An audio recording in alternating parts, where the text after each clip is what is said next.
मी ना आज मस्तपैकी छान अशी रांगोळी काढली होती दारामध्ये। मी नेहमी नाही काढत, म्हणजे कसं सणवार असेल तेव्हाच काढत असते।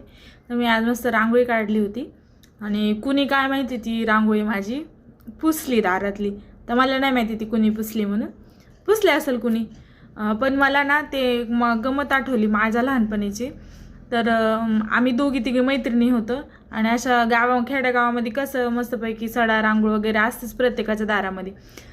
तर सगळे रांगोळी काढायचे आणि मी काय करायचे, मी आणि माझी मैत्रीण आहे ना, आम्ही काय करायचो ती रांगोळीनं पुसायचो। पण नेमकं काय करायचो आम्ही, ती रांगोळी दुपारच्या नाही तर तिपारच्या पाऱ्यामध्ये असं पुसायचं। सकाळी नाही पुसायचं, कारण त्यांच्या घरचे लोक असते ना। तर आमच्या ना शेजारची बाई होती, तर तिची रांगोळी रोज पुसायची। तर मग तिनं ना एकदा दोनदा विचारलं, तर मी डायरेक्ट तिला असं म्हणले, नाही मावशी, आम्ही ना तिकडच्या खालच्या गल्लीच्या पोरी या त्या पुसत्या।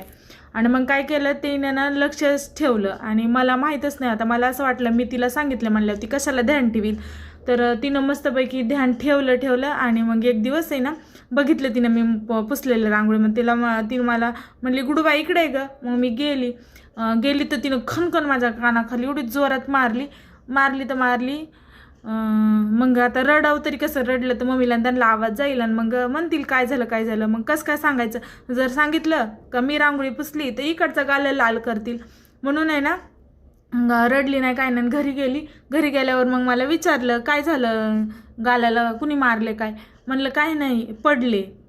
तर सगळेजण ह्या विचारत होते काही नेमकी अशी कशी पडली असेल एका गालावर। तुम्ही पण विचार करा, हे कारण पटण्यासारखं होतं का? पण तेव्हा ते दिलं आणि मला असं वाटलं का मी लय शहाणी, यांना सगळ्याला ते उत्तर पटलं म्हणून। पण त्यांना ते पटलं नव्हतं। कदाचित ते पण म्हणतील आता काय म्हणावं, कुणाच तरी मार खाऊन आले असेल, त्यांना ते कळलं असेल कदाचित। हे असे कारस्थान आहे ना लहानपणी लय केलेले, आणि आता स्वतःच्या दारातली जर रांगोळी पुसली ना तर लय वाईट वाटत आहे। बाय।